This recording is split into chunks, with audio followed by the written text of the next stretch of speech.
এটা কেন করতেছি এইটার কোনো চিন্তা ভাবনা কিছুই আমার নাই, খালি যা মাথায় আসতেছে তা করতেছি। সাম্প্রতিক সময়ে আলোচিত খতিব মুফতি মহিবুল্লাহ মাদানির গুম হওয়ার ঘটনায় উঠে এলো চাঞ্চল্যকর তথ্য। সিসিটিভি ফুটেজ বিশ্লেষণ করে দেখা যায় তিনি অপহৃত হননি, বরং নিজেই সাজিয়েছেন গুমের নাটক। তার নিখোঁজের পেছনের আসল ঘটনা তিনি নিজেই স্বীকার করেছেন একটি ভিডিও বার্তায়। আমি হাঁটতে গেছি, হাঁটতে যাওয়ার পরে আমার মাথায় আসলো যে আমি চলতে থাকি, যাই কোন দিকে যাই বলতে পারি না। হাঁটতেছিলাম, কোন দিকে হাঁটতেছি আমি জানি না, আমি চিনি না, হাঁটতেছিলাম। এক পর্যায়ে আমি দেখি যে পঞ্চগড় জেলা প্রশাসকের কার্যালয়, তারপরে পুলিশ লাইন্স, এগুলি হাঁটিয়া পার হয়ে গেছে। আর পায়ে শিকল দিলাম, পায়ে শিকল দিয়া এরপরে আমার এটা কেন করতেছি এইটার কোনো চিন্তা ভাবনা কিছুই আমার নাই, খালি যা মাথায় আসতেছে তা করতেছি। গত 22 অক্টোবর ভোরে নিখোঁজ হন গাজীপুরের টঙ্গী টিএনটি কলোনি বিটিসিএল মসজিদের পেশ ইমাম ও খতিব মুফতি মহিবুল্লাহ মাদানি। এরপর 23 অক্টোবর বৃহস্পতিবার ভোরে তার দুপা শিকল দিয়ে একটি কলাগাছের সঙ্গে বাঁধা অবস্থায় পঞ্চগড় সদর ইউনিয়নের সীতারাম হেলিপ্যাড এলাকার মহাসড়কের পাশ থেকে উদ্ধার করা হয়।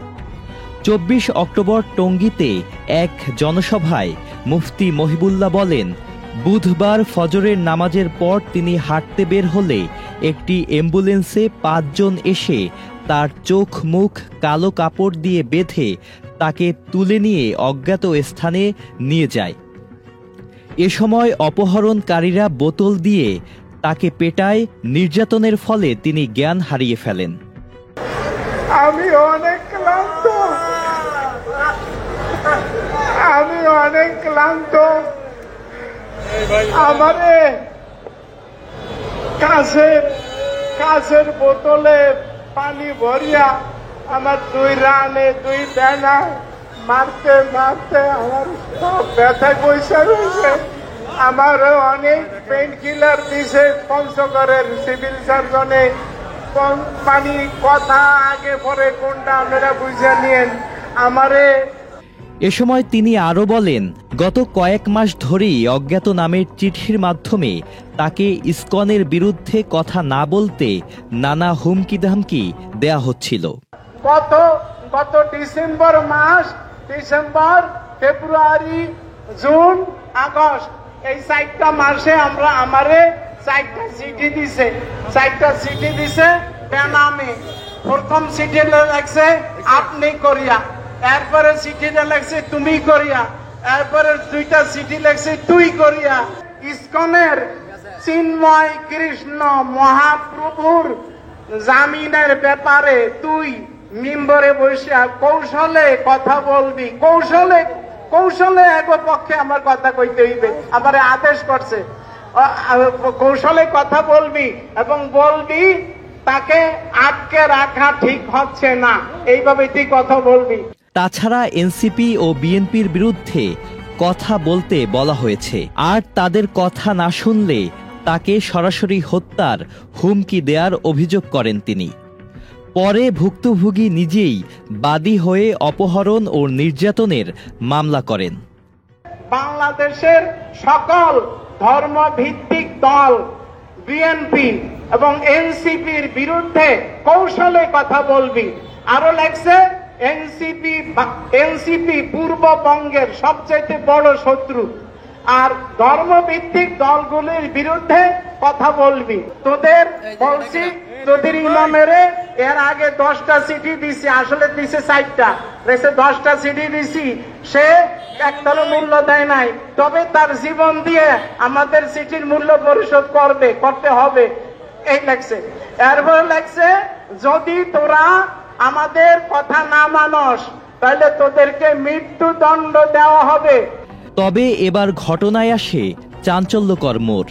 পুলিশের তদন্ত ও সিসিটিভি ফুটেজ বিশ্লেষণ করে দেখা যায় তিনি অপহৃত হননি, বরং এলাকার সিসিটিভি ক্যামেরার ফুটেজ পর্যবেক্ষণ করে দেখা যায় সকাল 6:52:40 তিনি ঘর থেকে বের হন।